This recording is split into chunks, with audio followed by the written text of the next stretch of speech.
Welcome to my YouTube channel, guys. So on this platform we are going to be discussing about different opportunities in different universities around the world, and we are doing this in January, February, because we know many people have begun receiving rejection emails from the applications that they sent in September, November, December of 2023. I want to say that all hope is not lost. There are still opportunities out there that we can leverage on, and I will try to go through some universities so that for those who have not yet gotten admission into the other universities that they applied to can also grab these other ones that are coming up. And we will look at some options, and we'll also try to talk about scholarship opportunities. We are going to also look into some student grants, and for those who are interested in student loans, we also make sure that we shed some light on it. So for now, I would love us to talk about some universities in the US. It's true that sometimes it's a bit difficult to get an admission in the US as compared to other countries, but I would love that we should take these ones because they are pretty good universities that you can easily get an admission. The admission rate is high, and they also have funding aid. Okay, so we will be starting with Michigan Technological University. So this is one of the main universities that you find in Michigan, which is in the USA. It's a renowned university, top 1000 university. It has many departments with undergraduate courses and also graduate courses. So we just try to go through the undergraduate courses, but we are going to lay emphasis on the graduate courses. So if we just take the undergraduate courses here, you scroll down, you're going to see, so that's a picture of the school. So let's check out the courses, undergraduate courses. Yeah, so you guys, you can see accounting, actuarial science, you have aerospace studies, you have art, you have anthropology, you have biochemistry, you have biomaterial study, you have chemistry, civil engineering. Those who want to go into cyber security, you can have a master's in cyber security, computer science, ecology, electronic materials, finance. So there are so many courses. Here are the minor courses. So I would love us to choose just one and try to check out the requirements for those who would love to go for undergraduate studies in the US. So let's say we take applied physics. Okay, so we just try to check to see some of the requirements. So it says apply for free. This university you can easily apply without an application fee, but most of the universities will usually recommend that you use the common app. With the common app, you may need to pay a one-time $35 fee. So this is for international students. I know many international students will be looking for this opportunity, so I would like to check here for international students. So let's go and check the deadlines, guys. Let's just check the deadlines and see what this university says about deadlines. So if you check here, you'll see spring 2024. Those who are supposed to start in January, they were supposed to apply by October 1st. The documents were supposed to come in by October 15th.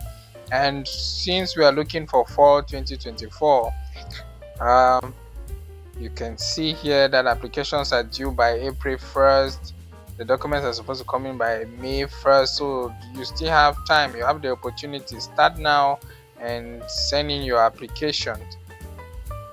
So you can see that, and there are a good number of courses that are on rolling basis, rolling admissions, like they receive applications at any time. So you can scroll down to see how to apply.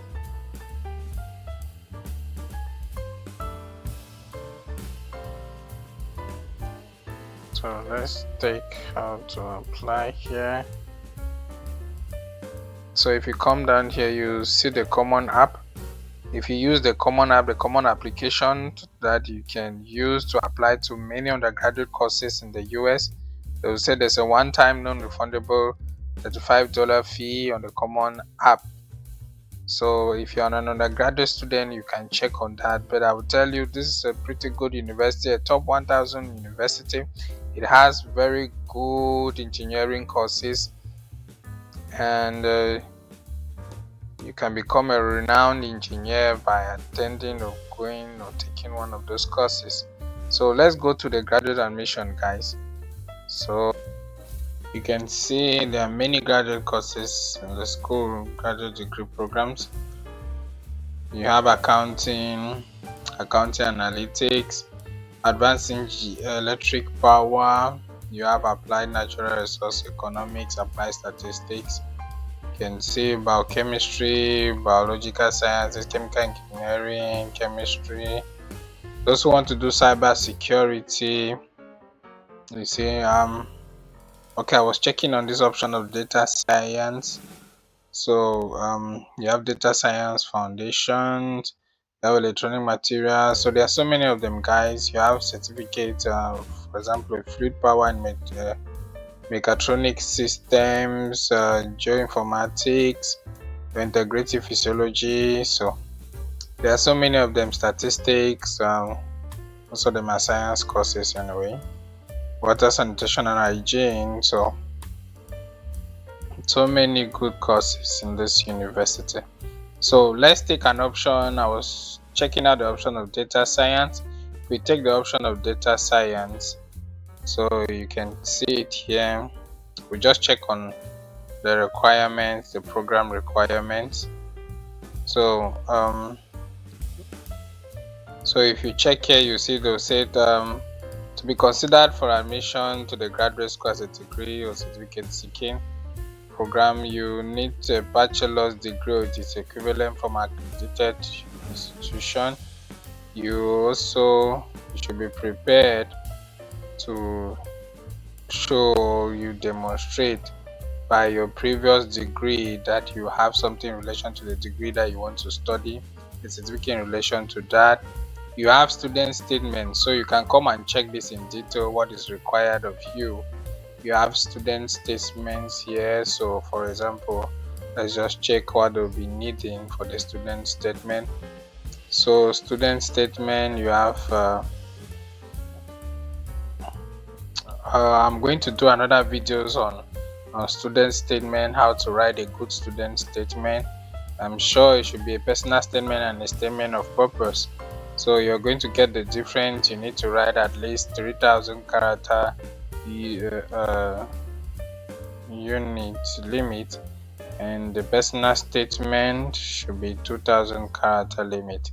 So you have your official transcripts. For this university, you can send your unofficial transcripts.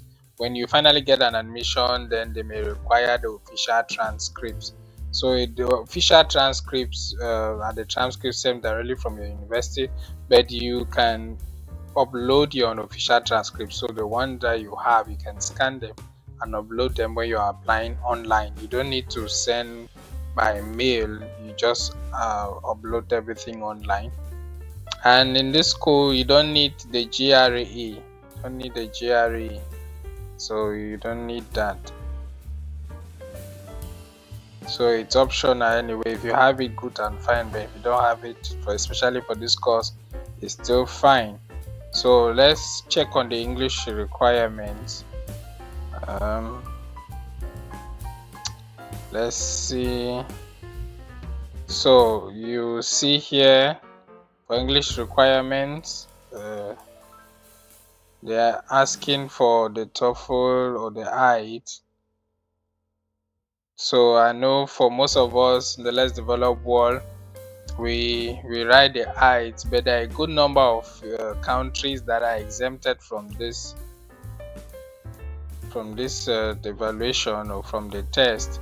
You have a good number of them, So these are the countries. You have Antigua, you have countries like Botswana, Ghana, you can see them there, Jamaica, Lesotho, Liberia, Mauritius, Namibia, Nigeria, even the Philippines. You have South Africa, Zimbabwe, Zambia. You can see a good number of them. You have most of the countries in Europe that speak English. A good number of them. You don't need to take the test.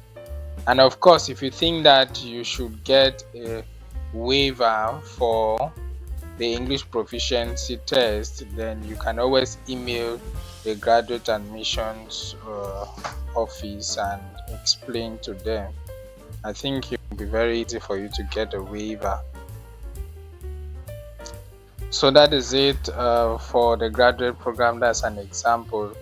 Like I said before, that most of the courses for graduate studies, they admit on rolling basis. So even if the deadline is over, you can still apply to this university and you will always get a feedback from them. Okay, so we are taking this. So we have scholarships here. So we have many types of scholarships. You can see them. There are so many of them. So many scholarships. Different types of financial aids.